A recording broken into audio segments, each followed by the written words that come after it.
Yes, sir, I want to ask which app to use for SS.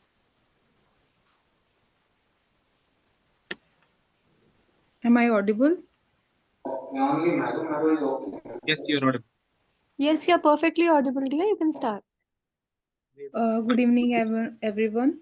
I'm Dr. Just Pragya Saini, second year MB Family Medicine resident at Artemis Hospital, Gurgaon.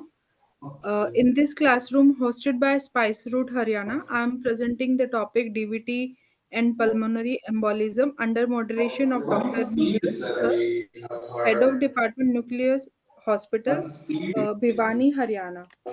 Today, I will be providing an overview of DVT and pulmonary embolism, including its causes, symptoms, diagnosis, treatment, and prevention.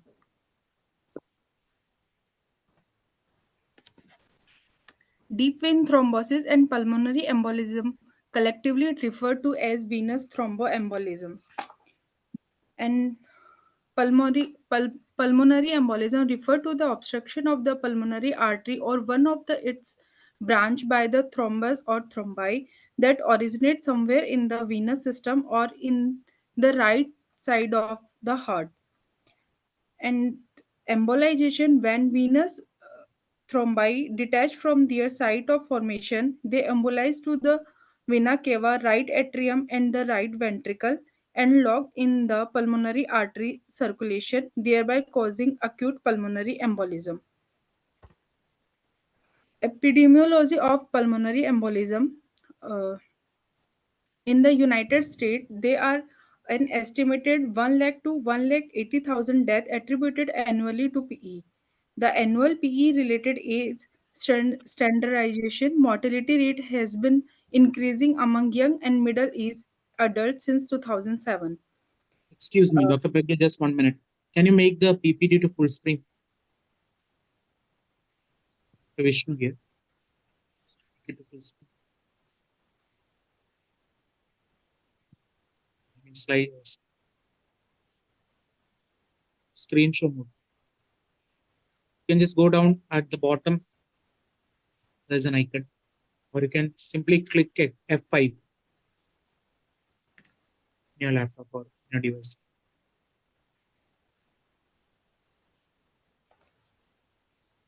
Right side bottom, there is an icon, a screen icon.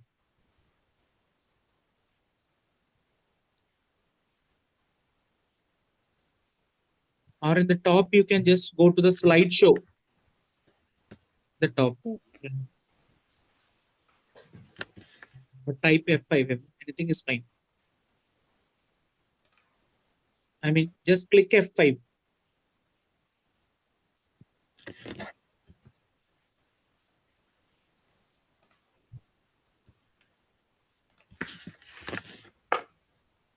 Hello?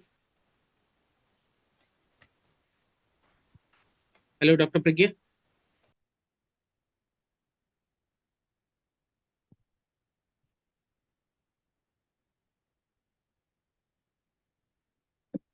Am I audible?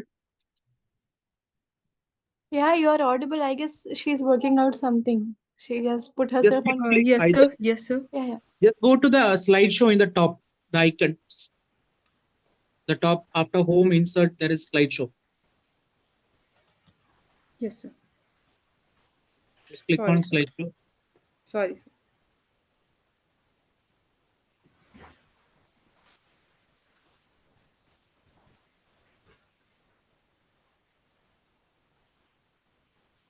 Can I start, sir? No, it has not come.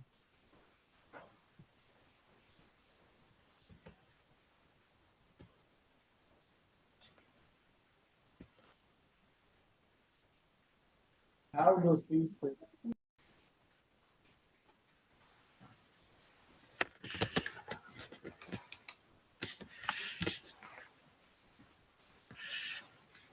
In 2020, COVID-19 uh, erupted and caused a global pandemic. This viral illness also caused extensive DVT and pulmonary embolism, even when patients receive standard pharmacological prophylaxis as soon as they are hospitalized.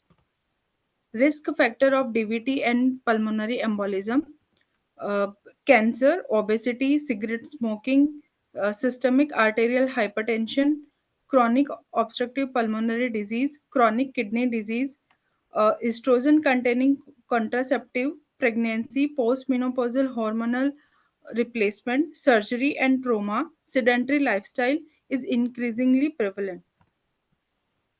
Pathophysiology of DVT and pulmonary embolism: uh, inflammation, prothrombotic state, and activated platelets play main role in this pathophysiology. And inflammation take enter center stage as a trigger of acute PE and DVT. Prothrombotic state: the two most common autosomal dominant genetic mutation are factor V laden, which cause resistance to endogenous anticoagulant activated protein C, and the prothrombin gene mutation, which increase the plasma prothrombin concentration. And APLA syndrome, which is an acquired thrombophilic disorder that predisposes to both venous and arterial thrombosis. And activated platelet, uh, virtuous triad of venous stasis, hypercoagulability, and endothelial injury lead to recruitment of activated platelet, which release microparticles.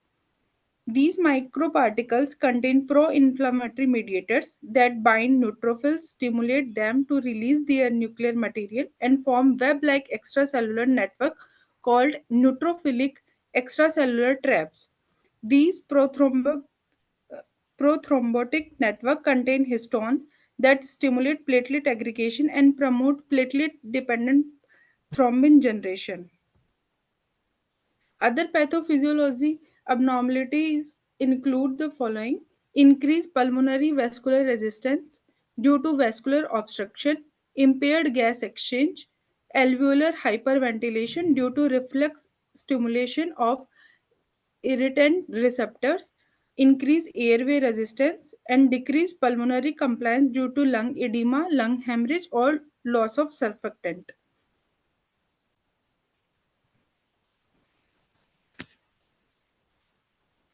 Now, pulmonary embolus goes to the pulmonary artery and cause pulmonary artery obstruction. Uh, then pulmonary artery pressure increase and increase right ventricular afterload, and it will happen right ventricle dilation and right ventricle dysfunction. Then right ventricle output decrease and tissue edema happen. And due to increased RV dilation, septal displacement into the left ventricle, decrease preload, and decrease cardiac output, it cause hypotension.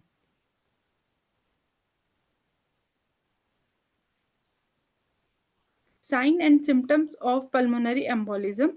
Symptoms of pulmonary embolism, most common uh, dyspnea, chest pain, cough, hemoptysis, syncope, uh, cardiopulmonary arrest, palpitation, and chest tightness.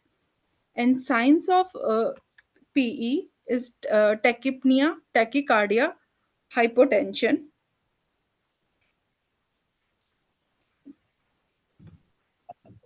Then we will come on classification of pulmonary embolism.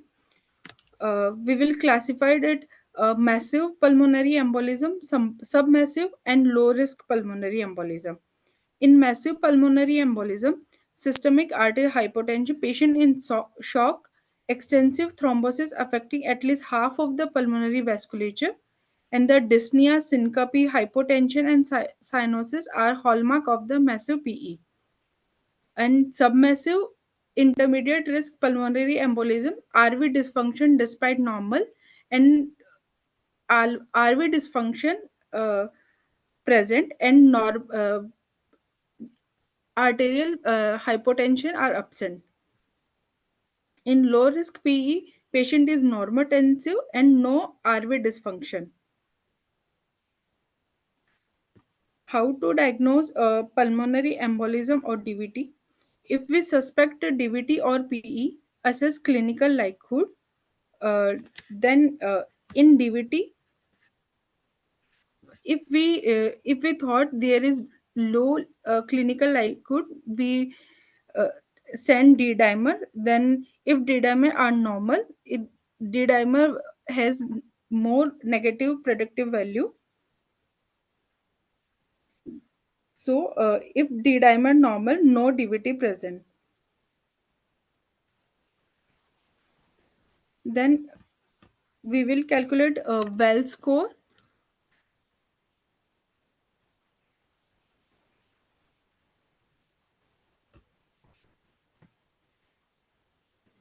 In DVT, uh, active cancer have DVT score 1, paralysis recent cause is 1, bedridden for more than 3 days or major surgery less than 12-week 1, tenderness along distribution of deep veins, entire leg swelling, unilateral calf swelling, pitting edema, collateral superficial non varicose vein, alternative diagnosis at least likely as DVT, and high clinical likelihood of PE if point score exceed 4.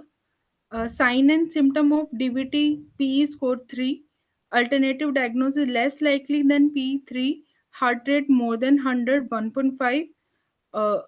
Immobilization more than 3 days or surgery within 4 weeks, 1.5.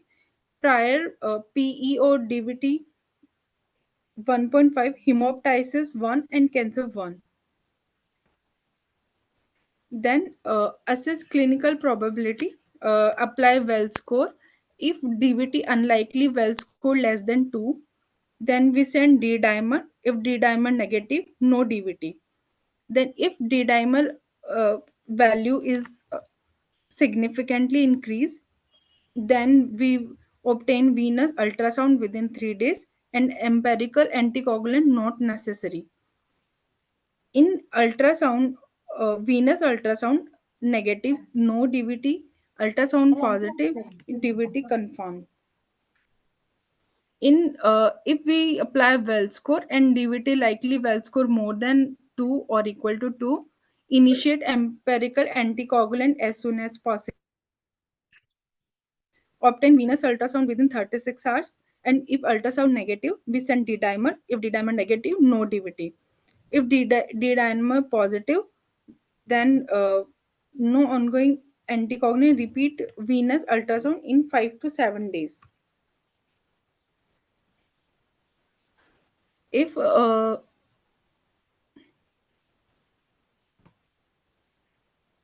then we will go for PE. Assess clinical probability. Apply well score. If well score less than 4.5, D-dimer negative. If D-dimer negative, PE excluded. If D-dimer positive, initiate empirical anticoagulant. And if D-dimer unavailable, so we can go through CTPA within 24 hours. If PE well score more than 4.5, hemodynamically stable patient or hemodynamically unstable patient. In hemodynamically stable patient, we will do CTPA scan. In CTPA report, intermediate artery occlusion, continue anticoagulants, and bilateral leg venous ultrasound to look for potential DVT. If ultrasound negative, contact, matlab, we can discuss with more causes of pulmonary embolism. Then, if ultrasound positive, then VT confirmed. We have the After that we have DVT and pulmonary embolism both.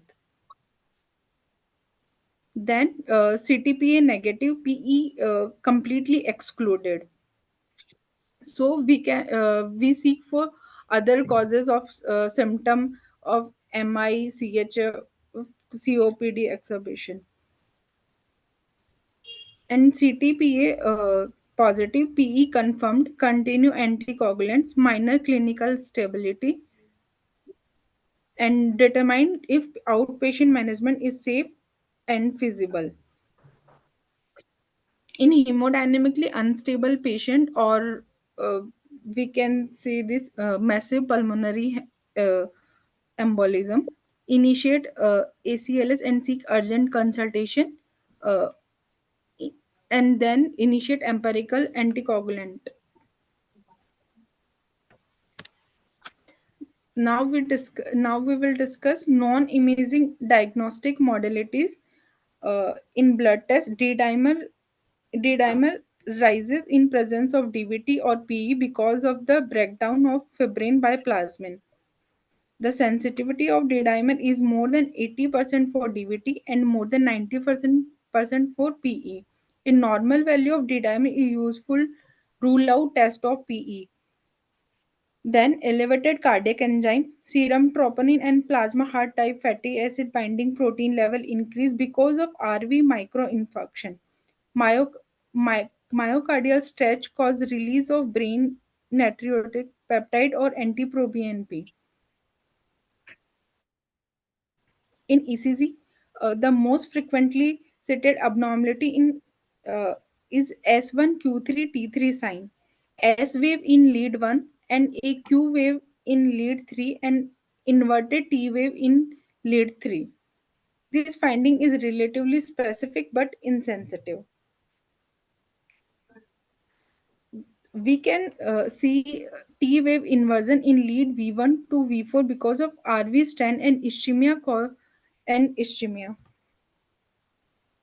Non-invasive imaging modalities for DVT and PE, venous ultrasonography, and chest X-ray. In venous Doppler, loss of vein compressibility, primary diagnostic criteria for DVT, and thrombus is directly visualized. It appears homogeneous and has low echogenicity. Venous flow dynamic can be examined with Doppler imaging. In chest X-ray, uh, a focal oligemia, a peripheral waist shape density usually located at the pleural base, and enlarged right descending pulmonary artery. We can call this Palla sign, Western mark sign, and Hampton hump.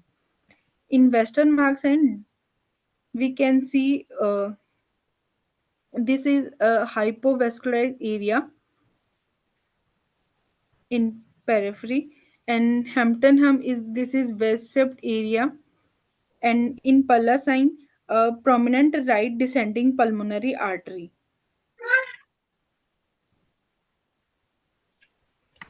Now, CT chest findings. CT of the chest with IV contrast is the principal imaging test for diagnosis of PE. Show filling defect in right and left mean pulmonary arteries. The CT scan also provide an excellent four-chamber view of the heart. RV enlarged on chest CT indicate an increased likelihood of death within the next 30 days compared with PE patient who have normal RV size.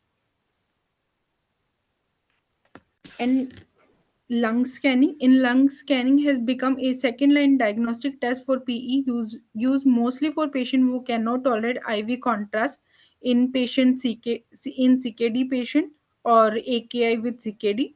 A small particular aggregate of albumin labeled with gamma emitting radionuclide are injected IV and are trapped in pulmonary capillary bed.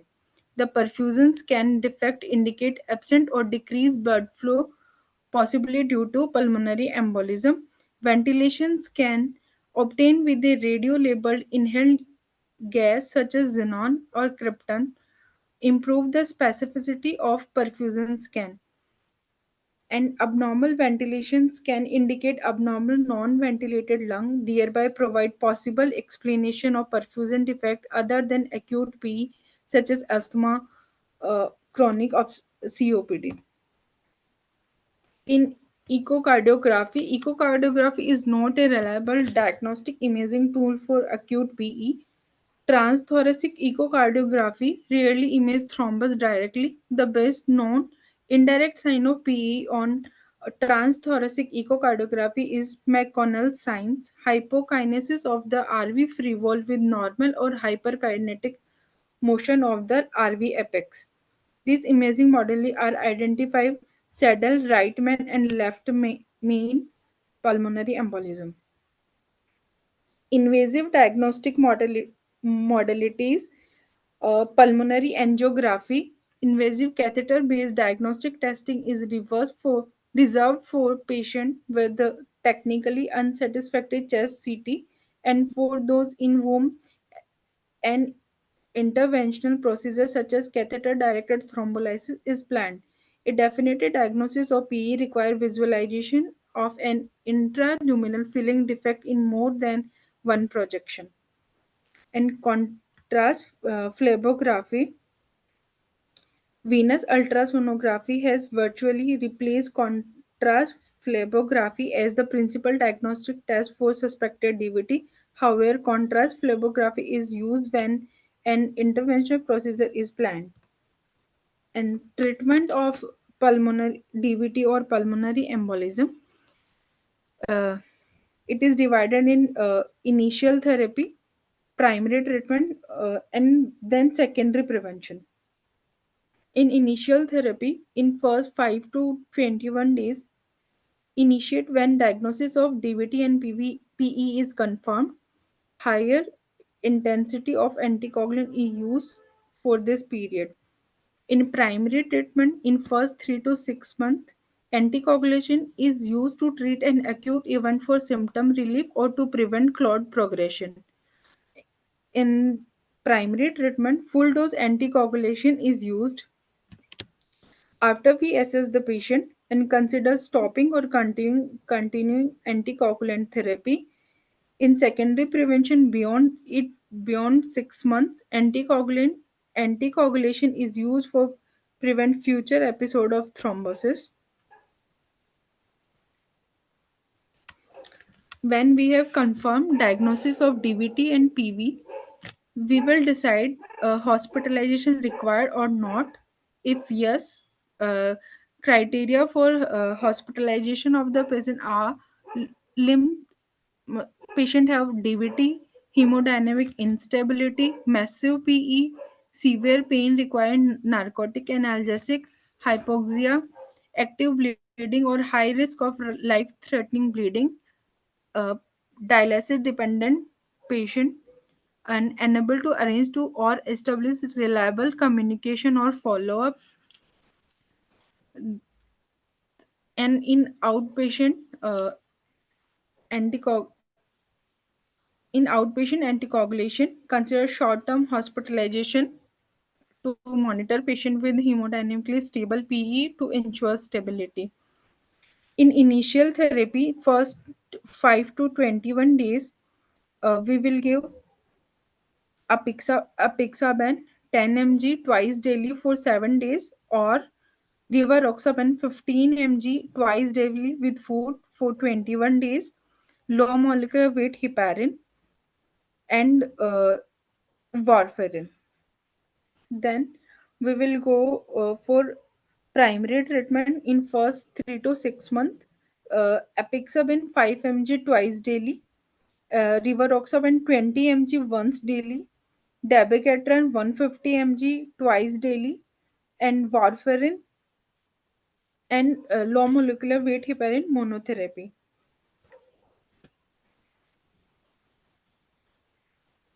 In initial therapy, initial treatment should be with a immediate acting anticoagulant, onset of action within 2 to 3 hours, such as apixaban, rivaroxaban, low molecular weight heparin, and IV heparin.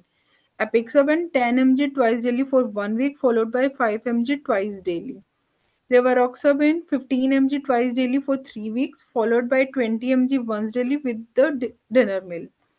In low molecular weight heparin, dalteparin, and enoxaparin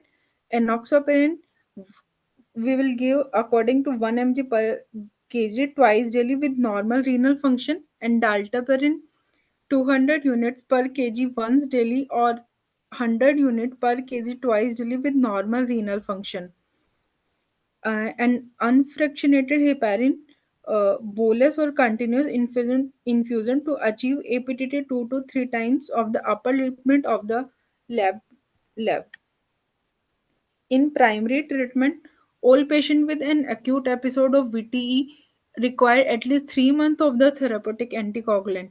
Some, some experts recommend extending treatment up to 6 months or longer in patients who presented with a large clot burden, submassive pulmonary embolism, iliofemoral DVT, who remain symptomatic at 3 months or whose risk factor is still present at 3 months. And in secondary prevention, after the first 6 months, patient with the first episode of thrombosis that was triggered by a risk factor like surgery can stop anticoagulant therapy after 3 to 6 months. If the patient risk is no longer present after completing primary treatment, the risk of reoccurrence is typically less than 3 to 5% in these patients. Patients without any clear precipitating factor has unprovoked VTE are more likely to develop VTE recurrence and may benefit from continuing anticoagulant beyond 6 months. Risk of recurrence in patient with unprovoked VTE is approximately 10% in the first year and 25% in first 5 year and up to 40% in the first 10 year after stopping anticoagulant therapy.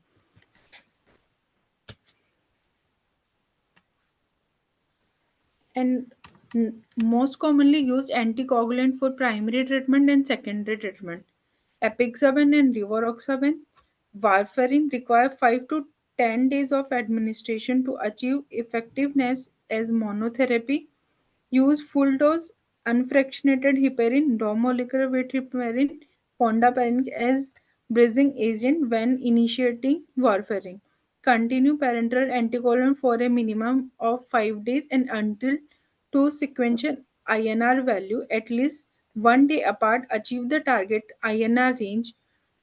Usually start dose in 5 mg and titrate to INR target 2 to 3. Fondaparinux weight based once daily, adjust for impaired renal function, and anti tan uh, pentasaccharide is essentially an ultra low molecular weight heparin. dabigatran 5 days of unfractionated heparin, low molecular weight heparin or fondant followed by dabigatran 150 mg twice daily. Edoxaban 5 days of unfractionated heparin, low molecular weight heparin or fondant followed by edoxaban 60 mg once daily with normal renal function, weight more than 60 kg. Management of massive PE. Patient with massive pulmonary embolism and hypotension, replete volume with 500 ml of normal saline. Then, if BP not improved, norepinephrine and dobutamine are first line vasopressor and inotropic agent, respectively for treatment of PE related shock. Then, definitive treatment with thrombolysis or embolectomy. Systemic administration of fibrinolytic regimen is 100 mg of recombinant tissue plasmid activator. Then, continue peripheral intravenous infusion over 2 hours. Then contraindication of fibrinolysis include intracranial disease, recent surgery, and trauma. Now we will discuss supportive measures. Compression stocking useful for reducing venous congestion symptoms such as edema and muscle tightness or aching. IVC filter are sometimes placed in patients with high risk thrombosis who are unable to receive anticoagulant therapy due to active or high risk of bleeding. They should be removed as soon as anticoagulant therapy is safely initiated. Thank you.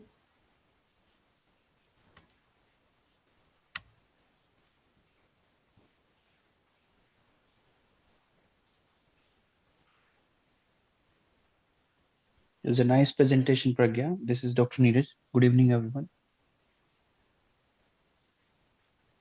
Am I audible? Yes, Yes, sir. sir. So, anyone who can answer how arterial thrombus is different from the venous?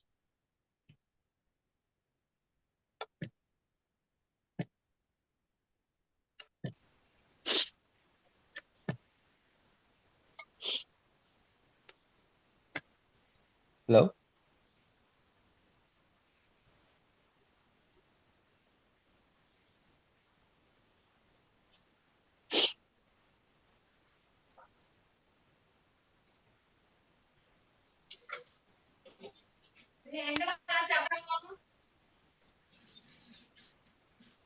Hello?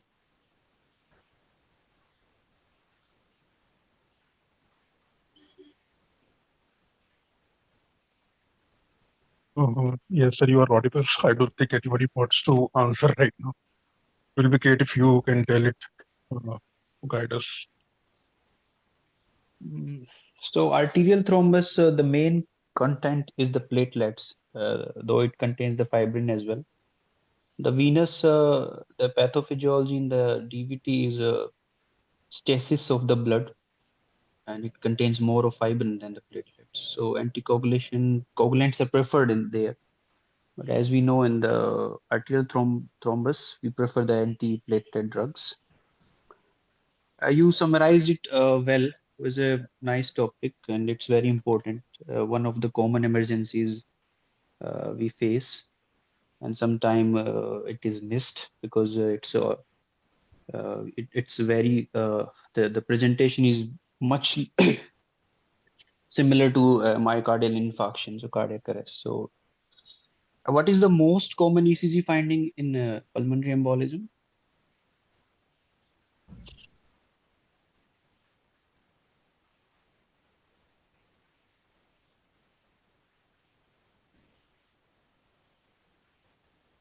Yeah, Sinus tachycardia. yeah, it's the most of the cases. Yeah, sinus tachycardia is the right answer, and then we can have this RV stain pattern, as Pragya told, and the one S, what is that like S1Q3T3? It's very rare. So, and about the treatment, what do you prefer in the pregnancy?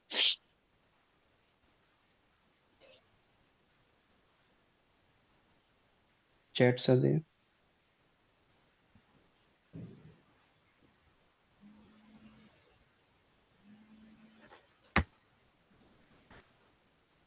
The pregnant female is having a DVT. What do you give?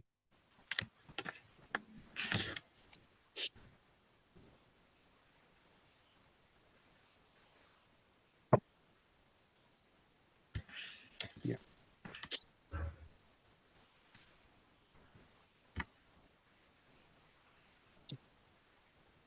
And where do we prefer the warfarin? So treatment, we all know there are different molecules, different mechanisms. The NOACs, the novel oral anticoagulants are the commonly used. But there are some scenarios like the pregnancy, we prefer low LMWH. The patient with antiphospholipid antibodies, and we generally prefer warfarin. And there were some trials between the heparins itself, like fondaparinux and all that. So a few trials, they say fondaparinux, the risk of bleeding is low with that. And comparing enoxaparin. So, and what do you prefer in the cancer patients?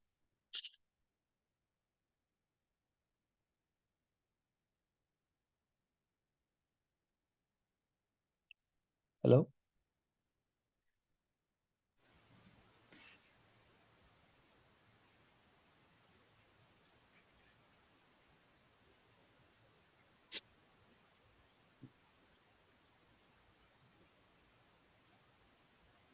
So LMWH again, you prefer.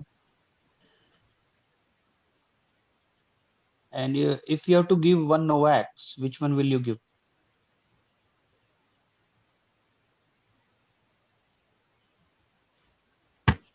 Though the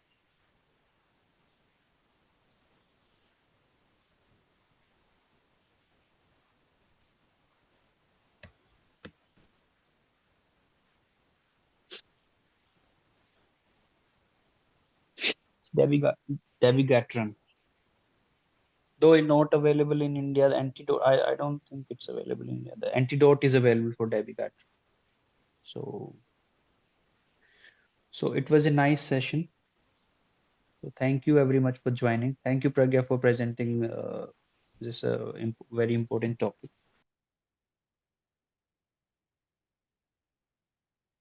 Thank you, sir. Yeah, we can start heparin and then we bridge warfarin. Can anyone answer? Why do we do that?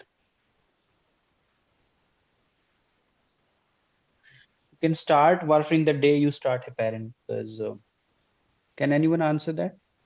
Why do we do that?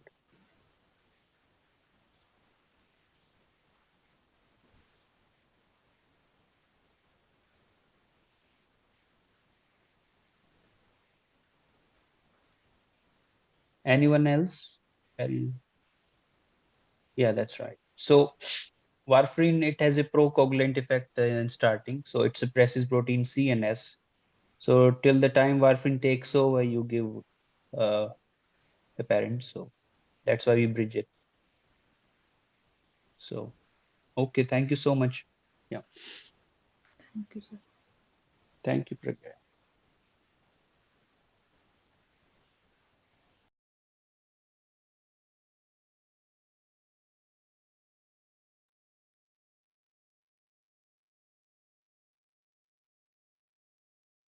Okay, thank you everyone for joining in.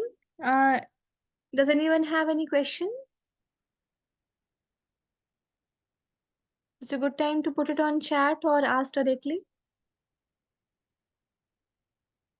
If not, then we can wrap up the session. Okay. I